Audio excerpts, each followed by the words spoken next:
Hi, Jonathan. Hey, how's it going? Good, thanks. How are you? Doing well. Just getting started this morning. Great. So I thought I'd start with a kind of broad question. Obviously, a hmm lot of your past work has been kind of vintage inspired and inspired by a lot of tones and textures from, I guess, 60s and 70s. In terms of recording, was that a very deliberate thing, or was that more dictated by, like, just the kind of tones that you naturally gravitate towards? Um, I think it's the tones that I normally gravitate towards, just because for some reason, have always connected to things that sound a little bit older because I listened to so much 60s and 70s music growing up. Um, but lately, I kind of feel myself like not caring as much. I just don't like anything to sound bad. At this point, I don't like I don't like MIDI, uh, you know, replacements of instruments. Like I don't like the sound of those types of things. But besides that, I'm pretty cool with.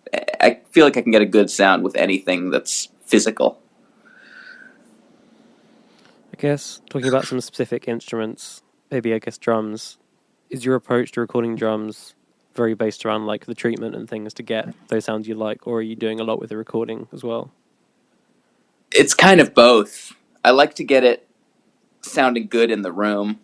It's good to have a good drum set to start with because you don't have to do very much to it. But I also like things to sound unique. So there's, every on my drum sound, like everything goes through like a pretty intense chain of things where it's with like a lot of different kind of minor EQ adjustments and then cutting and then boosting. There's a lot of shit going on the drum sound. If you're happy to go through some of those and get into specifics about your kind of standard technique, if you have like go-to technique or some of your usual ones in terms of mics. It depends on what the band is. I think it just depends on what the what the band is, like what they're going for, who the drummer is, because every drummer plays differently. Um, Normally, I guess if I'm just doing like a traditional 70s drum sound or something, I mic the kick and the snare, the under snare.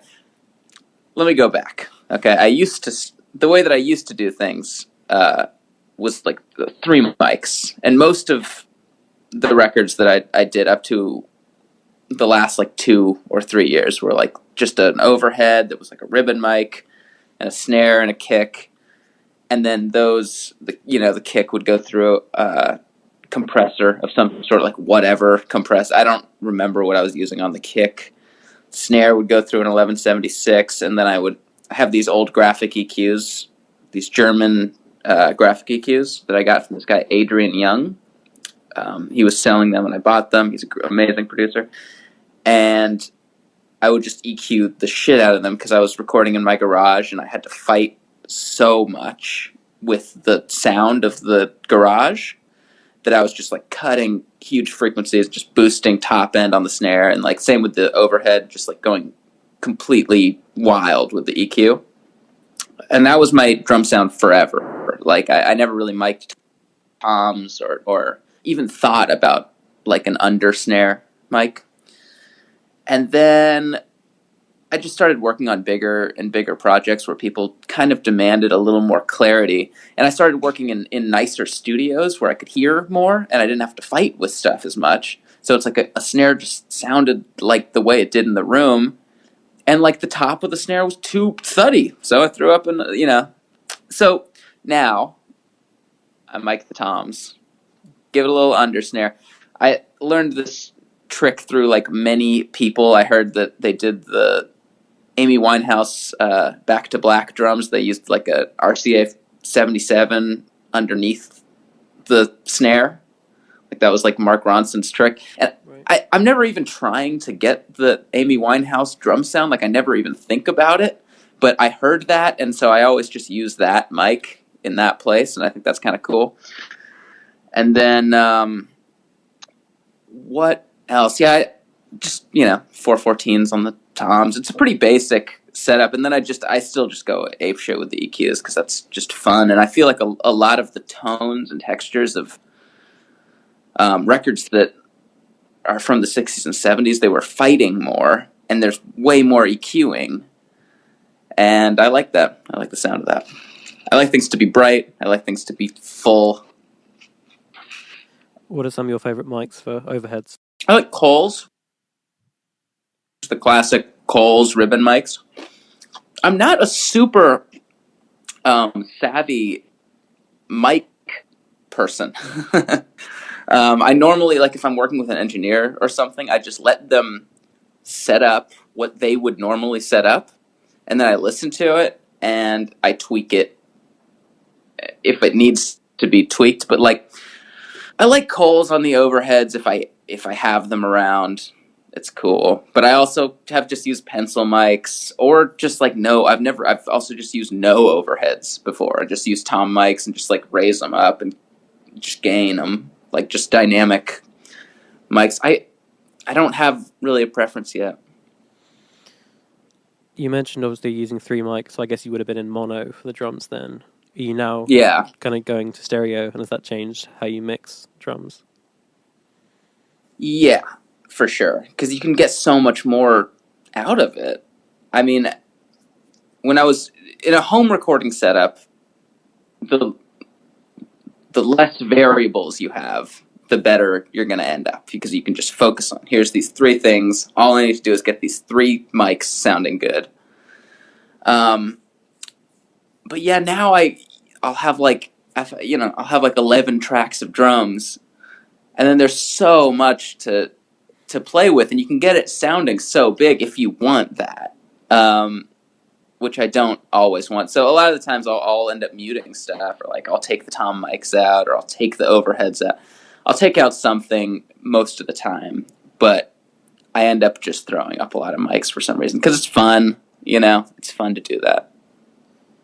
Do you have any tips for getting kind of really good dead snare sound? Because I know personally I've struggled. Like sometimes it can end up just sounding like the stereotype, like a cardboard box. Yeah, I think you tune it high, and then you dampen it a little bit. You dampen part of the drum. I think the biggest thing that I have, a complaint that I have, is that I don't think that a towel or a handkerchief or whatever on the snare sounds good.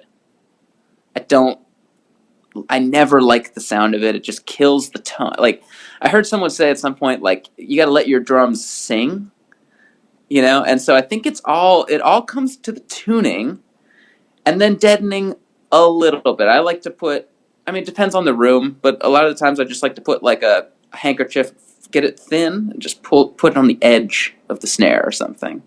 I think that normally sounds good. I like to tune toms high and just leave them open. I don't know. My favorite kind of drum sound, I think, is a dead drum sound are drums that aren't particularly deadened, but they're in a dead room. So like a high tuned snare in a dead room, I think sounds really good. Yeah, or just lower the. I don't know. There's so many ways to do it. There's a good trick to get like the Lin type sound that I heard it's somewhere, where you tune it pretty moderately all around, and then you just loosen one lug on the snare, and it just does the. That's a classic. So maybe moving on to acoustic guitar. Obviously, in the kind of 60s and 70s, it wasn't a big priority to have like super hi-fi acoustic guitar, so it would have been a lot of like dynamic mics and pretty scratchy sounding guitars. Yeah. Is that something that you think you kind of stayed with, or have you gone for a more modern approach to it? No, I just throw like whatever on it. This interview is going to be a lot of me going like, I just do whatever. But really, I just like, I use the Coles sometimes if it's around. A lot of the times I have like a mic on a stand that I just swing around and I just record. Because I also like quickness. I know how, because I've been on the other side of it, and I know how much it sucks to be in a band or something, and you're like the guitar player, and you're just sitting around for hours. You know, you're just sitting. And it sucks. And so I like to be quick. And so I'll just use a dynamic mic, and I have some good acoustic guitars that just sound good. And I get a nice open sound, and I just go for it. I don't really know. I've seen people do like two mics crossed, pointed at the 12th fret or something, you know. It all sounds the same to me. But I like a more rugged sound, you know. Like I feel like the 60s and 70s records, like they were just figuring stuff out. So I kind of like that rugged thing. Do you have any standard ways of recording someone who's singing at the same time as playing acoustic? I've always had pretty bad luck with it.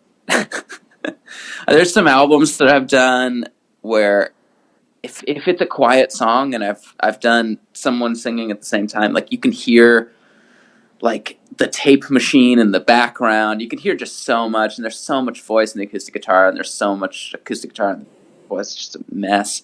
I've had some luck with it with like really good singers, like on the Father John Misty album that I did, like most of that was just Josh in the room playing and singing, and his voice is so good and his playing was so just exactly what it needed that I was sort of confident that it would be like the final take and I wouldn't have to get anything out of anything.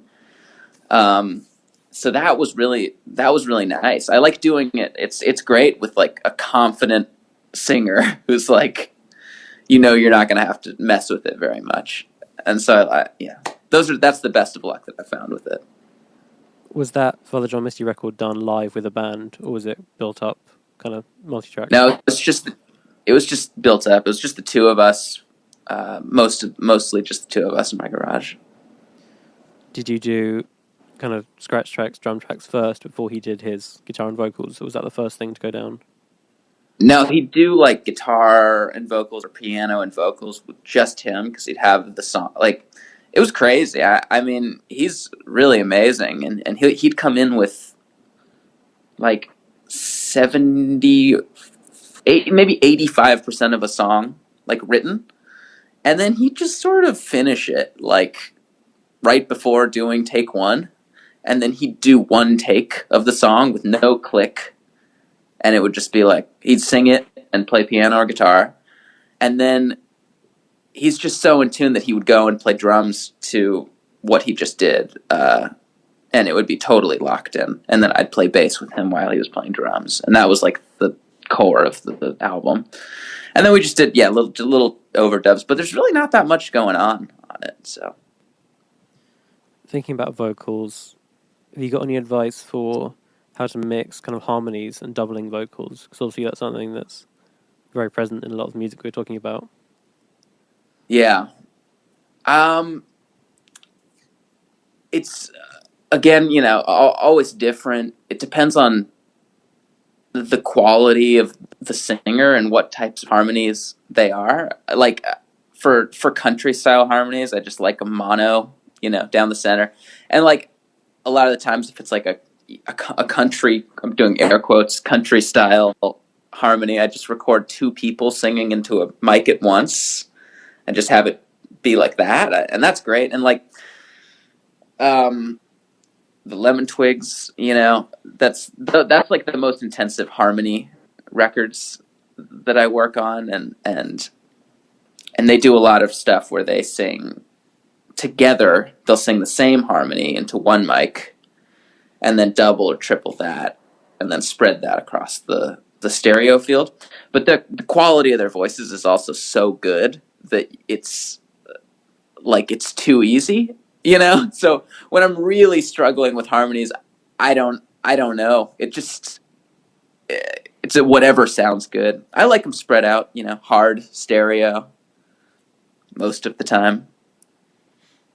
What are some of your favorite reverbs for vocals? I've been renting this studio in LA that I've been in for like 2 years almost at this point, and they have this just an EMT plate that's awesome. It just sounds so good. It sounds good, so good on everything.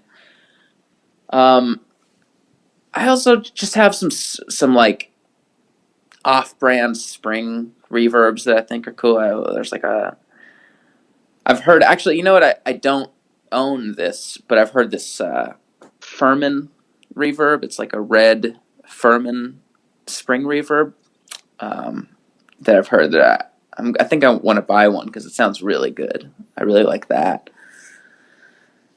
Yeah, just a plate, pretty much, or an Eventide H3000. For like a really like nice long reverb. Are you mainly going for things like tape delays in terms of delays or other stuff too? I used to do a lot of tape delay because it's just what I had, and obviously like that's the '60s thing. But lately, I've just been getting into it's just like anything goes. Like I love delays a lot, and I've got some secret weapons. There's one that I don't want to talk about because I don't want everyone to buy one, and I feel like I've stumbled onto it, and it's really cool. But the one that I'm really into right now, I'll tell you this. It's the Korg SCD 3000, which is the Edge delay. Yeah. The U2. It's on. It's like everything. It's like every Edge sound. That's a really amazing delay, and I love it, and I've been using it a lot. Do you think much about the vocals kind of relative volume to the music? Because obviously that's something that changes a lot when you go through different time periods of recording. Yeah. Quality of the singer. If it's like a really strong voice, it's like, fuck it, just put it loud. Like I don't know. I like Kanye as much as I like the Kinks. Mm-hmm. And so it's like, if it's like modern in any way, like I've been kind of like trying to not do as much 60s and 70s stuff because it's so easy for me at this point. And so I like a loud vocal, I like it just like top of the mix, because ultimately like that's what people are listening to, like that's what they're grasping onto. Like the casual person's not listening to it being like, wow, that's interesting bass tone there. They're just like, what's the melody of the song and what are the lyrics? If it's like an indie thing, I can understand putting the vocals a little lower, like stylistically. I get it. And so I'll do that sometimes. But I generally prefer to listen to the vocals. Like while we're recording, I like to have the vocals, like even the scratch vocal, like super loud. And singers are always like, can you just turn that down a little bit? Can you just turn down the scratch vocal? It's like really loud, but I like it, Hey everyone, this episode of the podcast is sponsored by Tonalux and their brand new JC37 microphone. This is a clone of the old Sony C37A tube microphone designed with producer Joe Gicarelli, who was on episode 5 of the podcast. The original Sony mics were used on sessions with people like Jimi Hendrix, The Doors and The Wrecking Crew. In my opinion, these new Tonalux microphones are great for people with small studios and home studios looking to invest in one really great tube condenser mic. Unlike a lot of tube condenser microphones, these Tonalux mics are incredibly versatile, can be used on guitar amps, snare, kick drum, drum overheads, vocals, and almost anything that in a lot of situations a normal tube microphone couldn't handle the sound pressure of. And because you can get these microphones right up close to a lot of sources, they're great for recording in ideal spaces, which is what I do a lot of, as I have a portable recording studio. And another great thing about them is, even though they're hand-assembled in the USA, these mics are a lot cheaper than a lot of classic tube microphones as well. You can get a pair of them for the same price that you could get a single tube microphone from a lot of other manufacturers. Please visit tonalux.com/product/JC37 to see more information about them. Thanks for listening, and now back to the episode.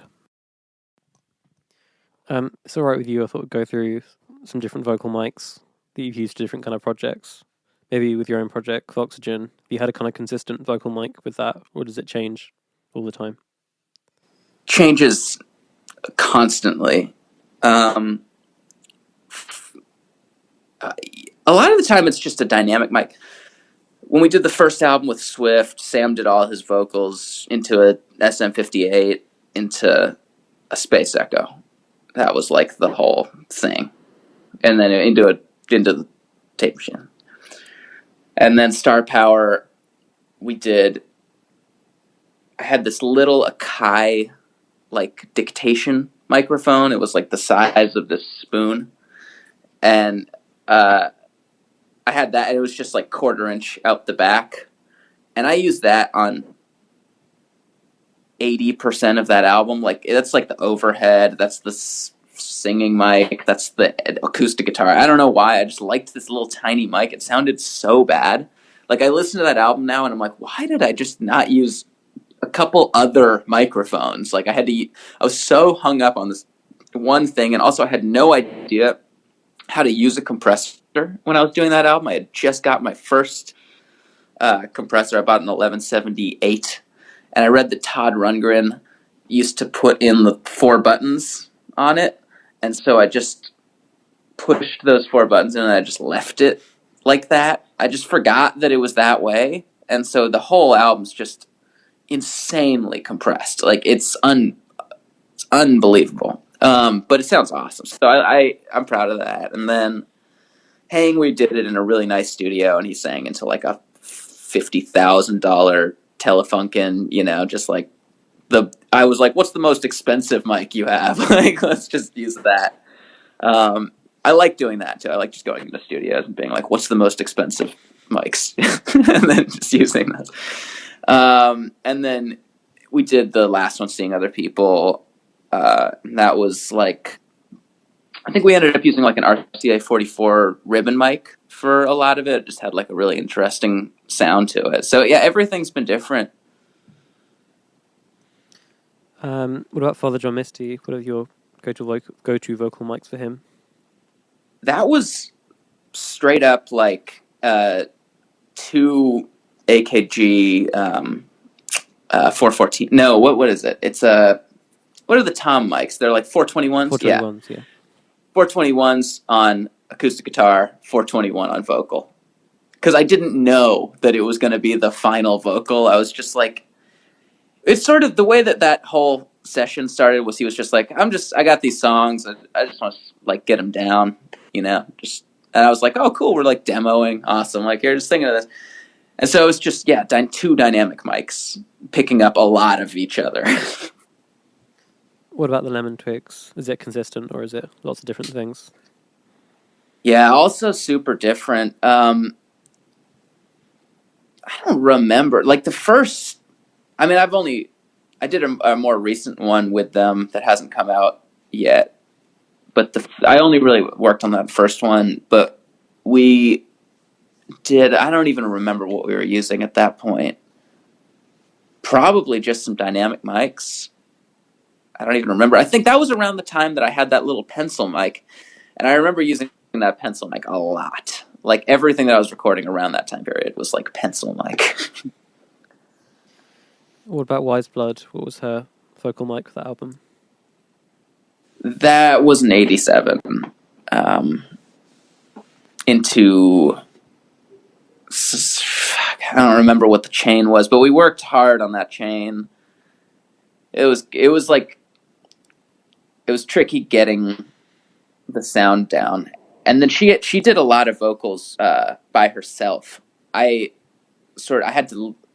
went really long with the album because it just we like really worked on the backing tracks hard, and then I had to go on tour. And so I left for the last like week and a half, and she did the large chunk of the vocals like with an engineer. So I wasn't really there for a lot of the tracking of the vocals on that album, but I did help set up the chain, and it was an 87. And I don't know if they changed it or did anything, but it sounds good. Yeah, that's probably my favorite album of the last year. Really been enjoying it recently. So I wanted to talk a little bit about some kind of process of recording that album. You were saying it was very kind of labored over. Was it done live as a band and then like gone through a lot of takes, or was it kind of built up part by part? Oh, yeah, it was... Some tracks were done part by part, some tracks were done with a band. When we started it, it was really... We spent like 2 weeks just trying to figure out what we were even going for. It was kind of crazy. We'd have different drummers come in, different bands completely, and we'd like rehearse. We'd try to get the take of the song down, and then we'd go home and just be like, God, I don't know. Like, we'd be on the phone and just be like, what are we doing? Like, why doesn't it sound good? Like, what are we going for? And it was really hard to figure it out. And then we ended up, like, the Lemon Twigs came, Brian and Michael came, and that was sort of the missing piece or something. Like, they just brought some sort of energy into the rhythm tracks that we were looking for. So a lot of it was Brian and Michael on drums and bass, and like Natalie playing piano, and me just engineering and just trying. There was another engineer, Dave, and we were both just like trying to get the sound of it, and like figure out like how to, because we wanted it to sound really ethereal, and we wanted it not to be like just a recording of a band playing. So it was just a lot of like thinking. It was like a real thinking album, and we'd go home like just disappointed, and I don't know. It just took forever to crack, but so a lot of it, is our Brian and Michael playing drums. Chris Cohen came in and played drums on a track and that really helped too, because he's just so good, and he writes really good drum parts, and that was really nice. And then a few tracks like an Andromeda and Mirror Forever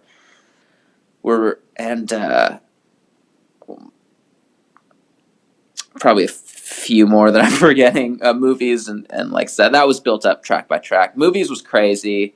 Movies was like, Natalie had the idea for it, and she knew exactly how she wanted to sound, and she couldn't really articulate it other than just like sitting at the arpeggiator and just figuring it out. And I remember there was a Toys R Us closing down the street, and I was like, Natalie, we're gonna leave for 45 minutes to an hour.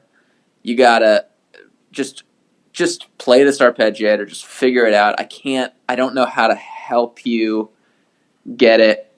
So we just like took a little field trip down the street and bought some like toys at a Toys R Us closing sale and brought it back, and she had figured out the song. So, yeah. Those are an assortment of memories. Yeah, great. Well, it clearly paid off, because I know that already means a lot to a lot of people. Yeah, it means a lot to me. I'm so glad to have worked on it. It was really awesome. It's really good. Also on that album, there's obviously a lot of kind of big, lush strings. What was your approach to recording that? Pretty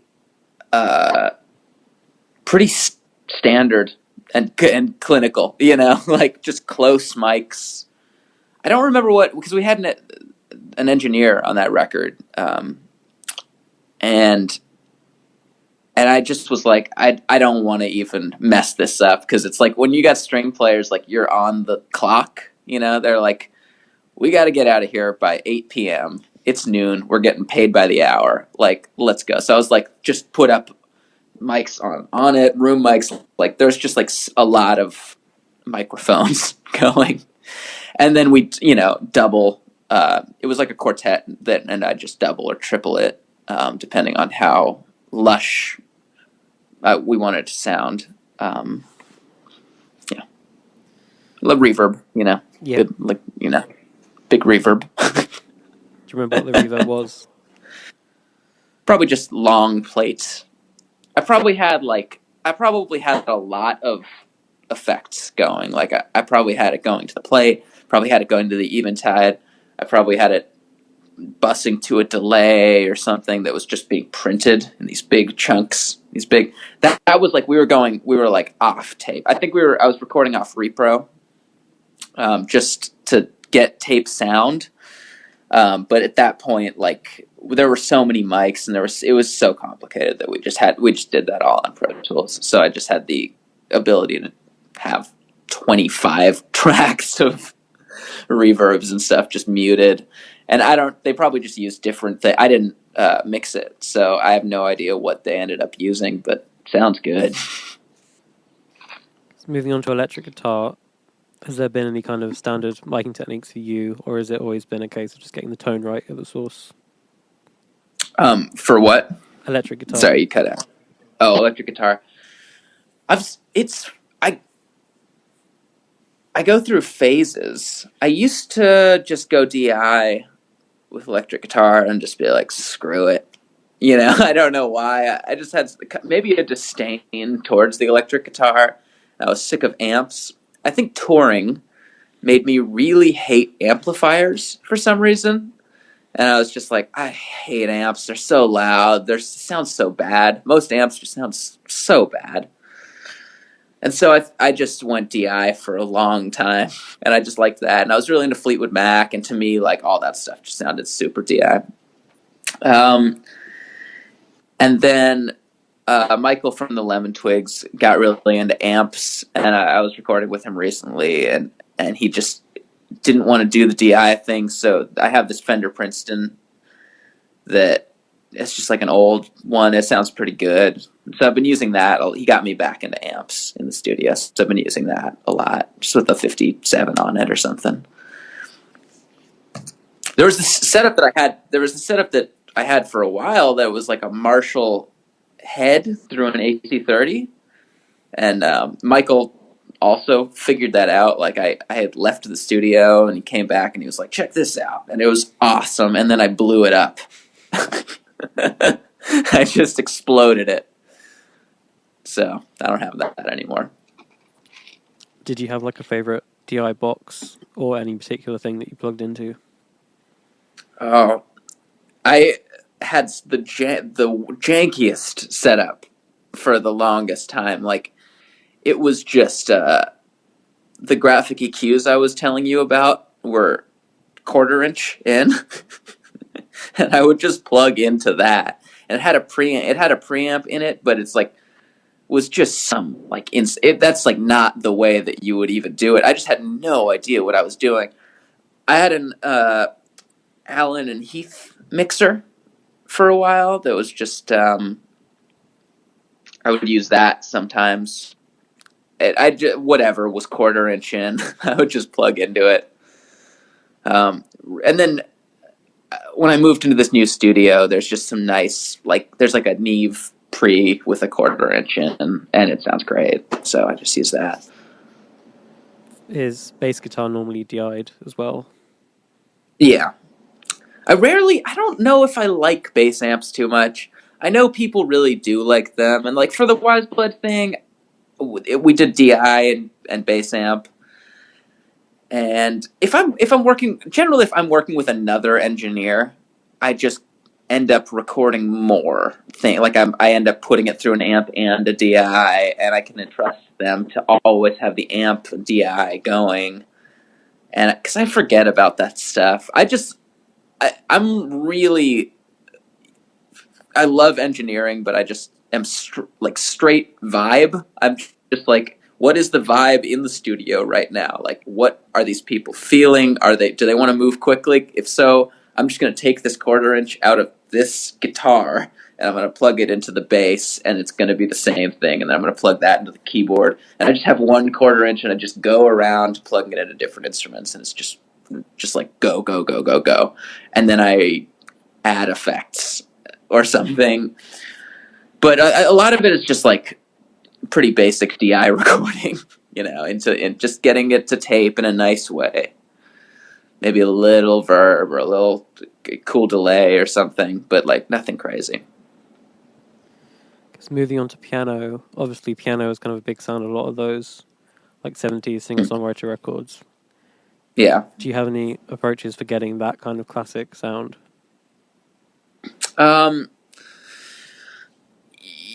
Brightness is good. Those pianos are really like, they're not. Again, it depends.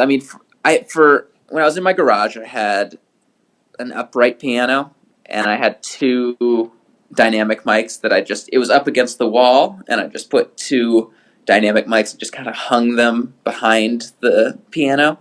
So I was recording the soundboard. And I would just EQ the shit out of it and make it really bright. and that sounded good, and that was all that I had. And this new studio I have has a grand piano, or baby grand, and it has a stereo mic that when I moved in, someone had already put this like stereo mic like into the piano, and it's like what do you call it? Like zip tied into it. Right. Yeah. And I just use that. It sounds good. Someone figured it out for me. And that's my main piano sound now, is just that mic that's just zip tied into the piano. I don't even know what it is. I think it's a Fostex stereo mic. Sounds good. And then I put that through a stereo EQ that I have, just like a mastering EQ, and I just get out the ugly frequency, like the low, muddy mids. And it's, yeah. Voila. Reverb. I don't know how many projects of yours you do mix, but when it comes to mixing, are you working from the box now, or are you still doing it entirely analog? I like to do it analog. I don't think if I'm going to mix a record, which I don't end up mixing a lot of the albums I make, because I don't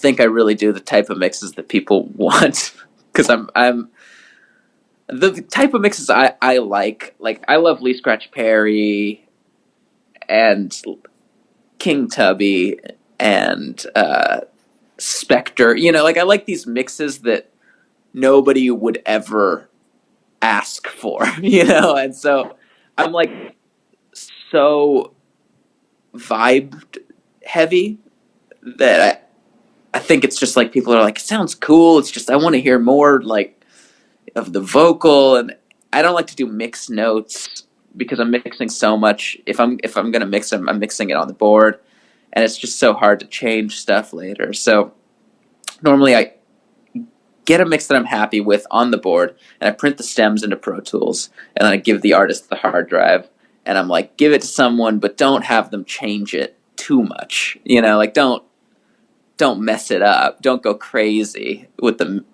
mixing. Just like get it nice. So I feel like most of the records that I've produced that have come out sound pretty close to the rough mixes that I printed into the computer, just they're a little more sculpted.